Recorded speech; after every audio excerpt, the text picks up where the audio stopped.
This lens gives us the possibility to do a little bit of everything.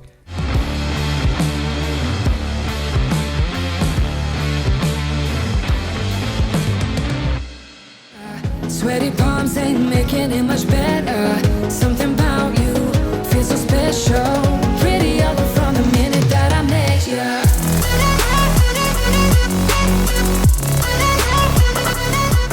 you. What's up guys, Dan Frullani here and welcome back to a new video.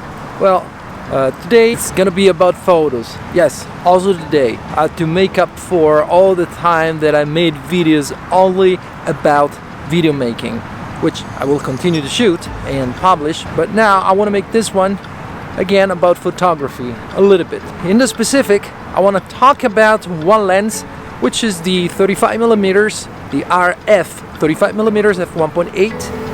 If you know my channel, I talked about it and I showed you so much for what concerns videos with this lens.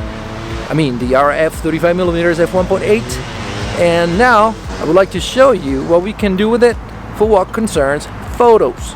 So I'm gonna walk around here in this park, let's say, even though it's not a park per se. I'm gonna take a walk around, shoot some photos, and in the meantime you can hit the like button and subscribe if you ain't already, and check the links in the description to see all my gear stuff and things, my gear, and check the link to Epidemic Sound and you can get 1 month of awesome music and great sound effects for free. God, the sound is so harsh, but it's okay. I'm gonna show you some photos and I'll see you in a bit in my studio.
So what do you think about it? Leave a comment down below, hit the like button and subscribe if you aren't already.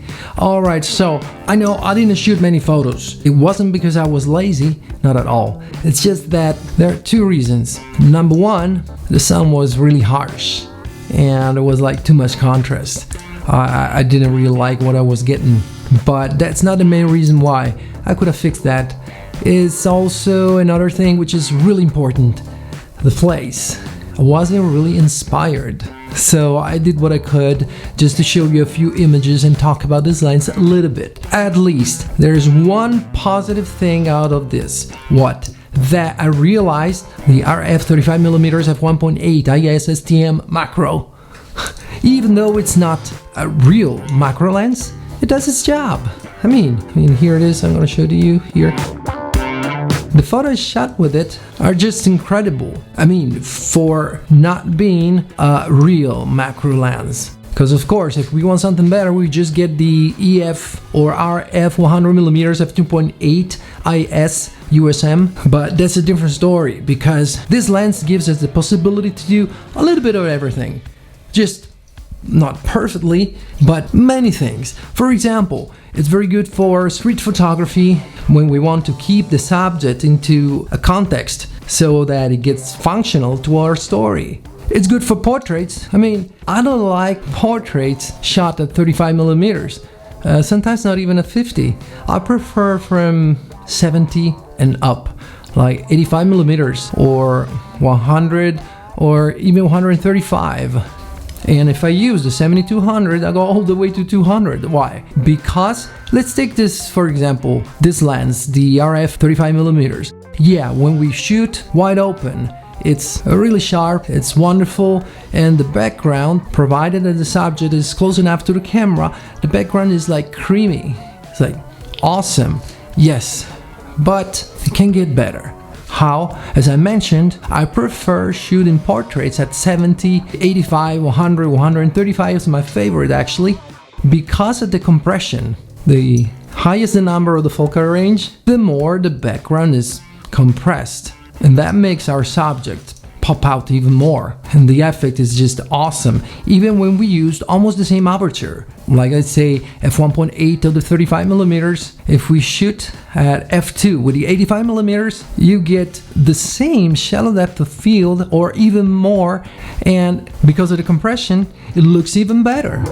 So my favorite focal length for shooting portraits is not 35mm, definitely not.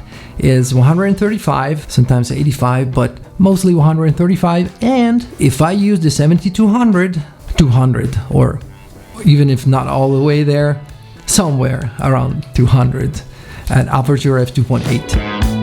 Who's this lens for? Even though it doesn't have the same versatility of the 24-70, well, let's say at 35mm we can do pretty much anything, as I already mentioned. So it gives you versatility, like if you travel, if you don't want to bring many lenses, this provides you with very good quality, sharp images for both photos and videos, a pretty good bokeh, shallow depth field, and the ability to shoot macro. Even though, as I said, if you want to shoot real macro, you need something like the 100mm f2.8, either EF with the adapter or RF. They're both incredible. And you can shoot portraits with the 35mm. Well, according to my taste, not really, but again, it depends on your personal taste. Also because 35mm distorts the subject a little bit, you know, and I don't really like it. But again, that's my personal taste. I repeat it once again, with this lens you can do a little bit of everything, just not perfectly, but it's very handy and practical. That's why I still have it, and I use it a lot. I use it for thumbnails and it works great. I mean, not always, but that's one of the lenses I use for my thumbnails. Alright, that's all I wanted to say for today. Another thing, what you're looking at right now, it's not the Canon R6.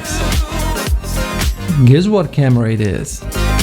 I'm gonna tell you probably in my next video. So what do you have to do right now? Well then, hit the like button, subscribe if you ain't already, and I'll see you guys. And you'll see this camera also that's filming right now in the next video.